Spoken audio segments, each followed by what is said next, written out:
Wholesale ആയിട്ട് വാങ്ങിച്ച dress items നമുക്ക് ഇഷ്ടമുള്ള റേറ്റിൽ വിൽക്കാനായിട്ട് സാധിക്കുമോ? ഇപ്പോൾ ചില സെലിബ്രിറ്റീസ് ഒക്കെ ചെയ്യുന്ന ബിസിനസ് പേജിൽ കാണാറുണ്ടല്ലേ, സാരി അതുപോലെയുള്ള ഐറ്റംസിനൊക്കെ ഭയങ്കര ഹൈ റേറ്റ്. അപ്പൊ പല ആളുകളും കുറ്റം പറയാറുണ്ട്, ഓ എന്ത് റേറ്റ് ആണ് ഇവരുടെ പ്രോഡക്റ്റിന് എന്നുള്ളത്. സത്യം പറഞ്ഞാൽ എനിക്ക് അങ്ങനെ തോന്നാറില്ല കേട്ടോ. അവർക്ക് അത്രയും ഒരു പ്രോഫിറ്റ് നേടിയെടുക്കാനായിട്ട് സാധിക്കുന്നത് അപ്പോൾ അവരുടെ ഒരു വാല്യൂ ഉള്ളത് കൊണ്ടാണ് അല്ലെ. അപ്പോൾ അവർക്ക് അവരുടെ ബിസിനസ്സിന് അത്രയും ഒരു പ്രോഫിറ്റ് നേടിയെടുക്കാൻ പറ്റുന്നുണ്ടെങ്കിൽ തീർച്ചയായിട്ടും അത് അവരുടെ സ്കില്ല് തന്നെയാണ്. തീർച്ചയായിട്ടും നമ്മൾ ബിസിനസ് ചെയ്യുന്നതിന്റെ മെയിൻ ലക്ഷ്യം പ്രോഫിറ്റ് തന്നെയാണ് അല്ലെ.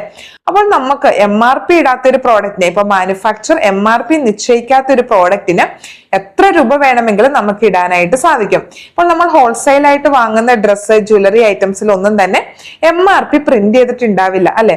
അപ്പോൾ അങ്ങനെ MRP പ്രിന്റ് ചെയ്യാത്ത പ്രോഡക്റ്റിന് നമുക്ക് ഇഷ്ടമുള്ള റേറ്റ് ഇട്ട് നമുക്ക് വിൽക്കാനായിട്ട് സാധിക്കും. ഇനി MRP പ്രിന്റ് ചെയ്തിട്ടുള്ള ഐറ്റംസ് ആണെങ്കിൽ നമുക്ക് MRP കൂടുതൽ വിൽക്കാനായിട്ട് സാധിക്കില്ല കേട്ടോ. അപ്പോൾ നമുക്ക് ഇഷ്ടമുള്ള റേറ്റിന് എത്ര രൂപ വേണമെങ്കിലും ഇട്ട് നമുക്ക് നമ്മളുടെ പ്രോഡക്റ്റ് വിൽക്കാനായിട്ട് സാധിക്കും.